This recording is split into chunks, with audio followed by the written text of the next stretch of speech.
Hey everyone, Sky here to discuss A Few Good Men, starring Tom Cruise, Jack Nicholson, Demi Moore, Kevin Bacon, Kiefer Sutherland, Kevin Pollak, and Wolfgang Bodison, and directed by Rob Reiner.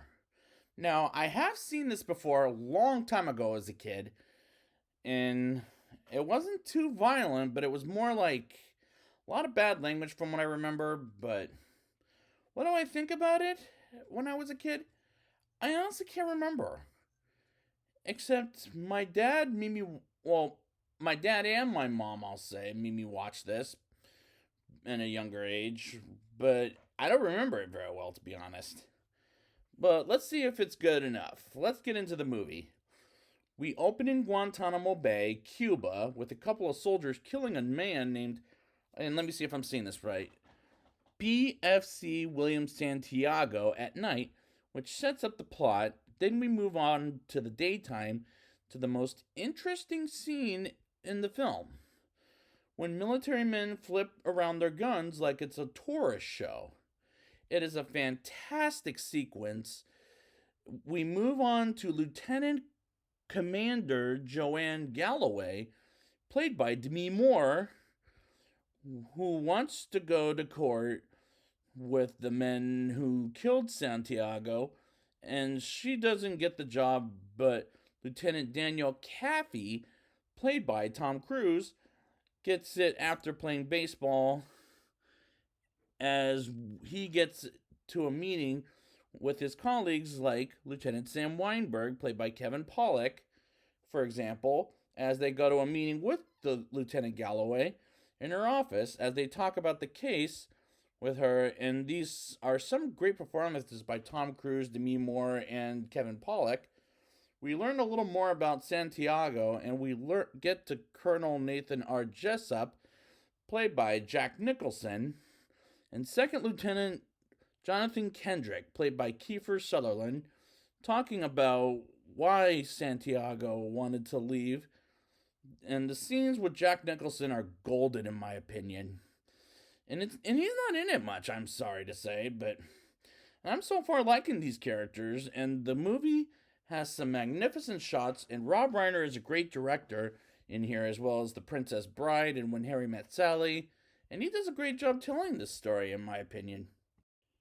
Daniel and Sam are at Guantanamo Bay, meeting the Marine suspects, Private First Class Loudon Downey, Lance Corporal Harold Dawson, played by Wolfgang Bodison, and they talk about Santiago and his death.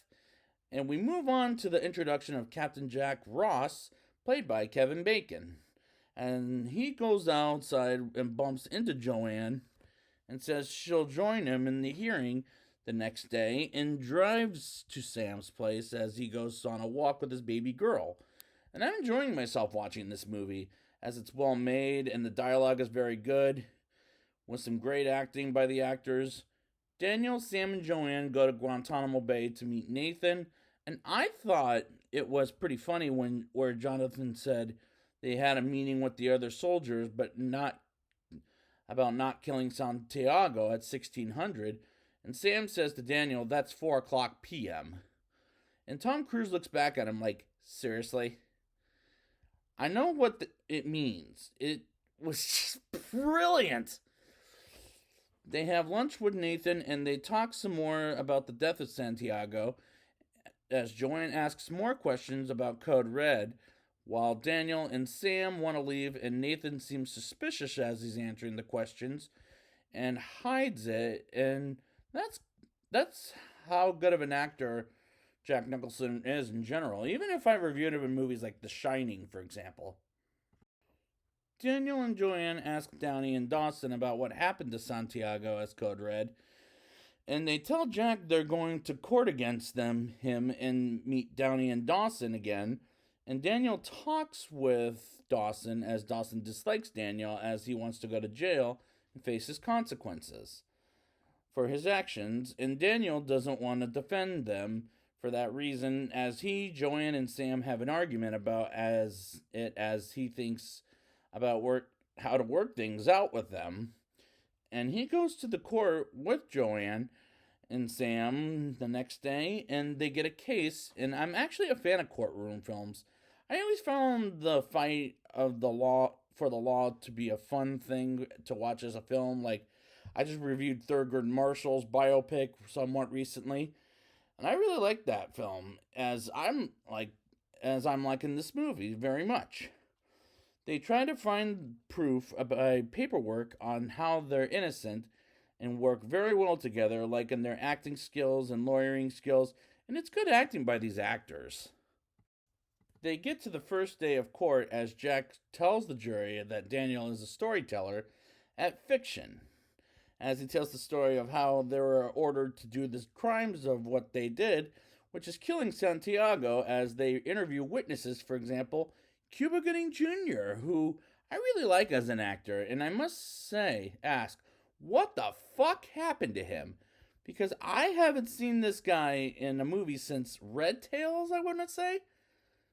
And the next day in court, they interview other witnesses as Daniel tells one of the witnesses to read what he wrote in a letter, which is very intense. And that's the part of the reason why I like courtroom movies, because they're fucking intense to watch.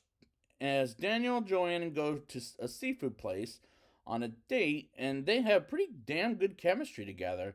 The next day in the court, a soldier in Guantanamo Bay, as he tells Daniel, he got glued to his weapon, as Dawson wouldn't allow it with Santiago, and Jack wants to read him something in a book, which was kind of interesting, I guess. I don't know.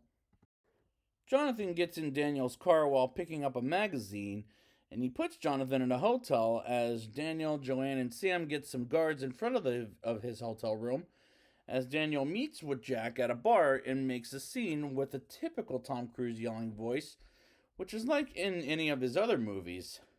They interview Jonathan about Santiago, as Daniel asks about Code Red, and if what he did was Code Red with no food and drinks except water. And I'm not an expert on how the law works, but no food and drink except water now? If I didn't have if I didn't have any food, if I didn't know any better, no food doesn't make any sense, because people have to fucking eat, particularly a sandwich. If the military does that in real life, that would be fucking illegal. As Downey confesses he was ordered a code red, but tell me if I'm wrong in the comments in the below. He was ordered a code red by Dawson, as he asked Jack, and Joanne objects they overrule, anyways. And Daniel gets drunk for that reason alone, as he thinks about quitting his job, as Joanne wants to end it by asking Nathan about who gave the code red. And this movie is pretty damn intense as far as courtroom movies goes.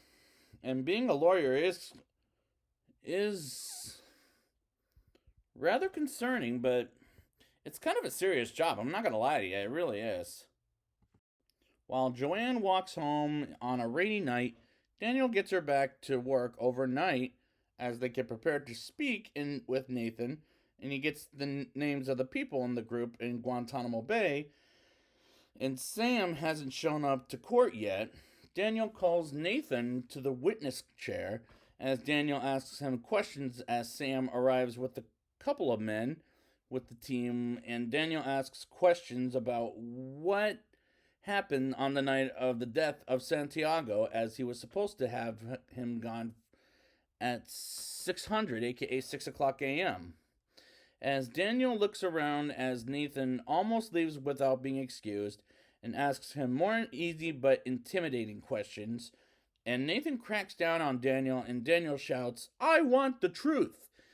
And Nathan says the classic line, "You can't handle the truth," and answers the questions that gets him in prison, which he is called the Code Red, and they win the case. But Downey and Dawson go to prison as Dawson salutes to Daniel, which was a powerful way to end the film, And the climax is spectacularly acted by Tom Cruise and Jack Nicholson, and it was a spectacular way to end the movie. I'm not gonna lie, it really is.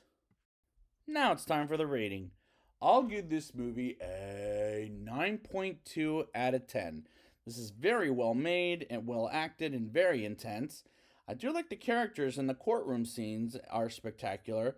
And kudos to Rob Reiner for knowing how the law works in the movie and in real life. And I look forward to watching this movie again on my 4K Blu-ray. So I'd like to thank you guys for joining me. And next time I will be back with A Dog's Purpose. And until next time, you can't handle the truth.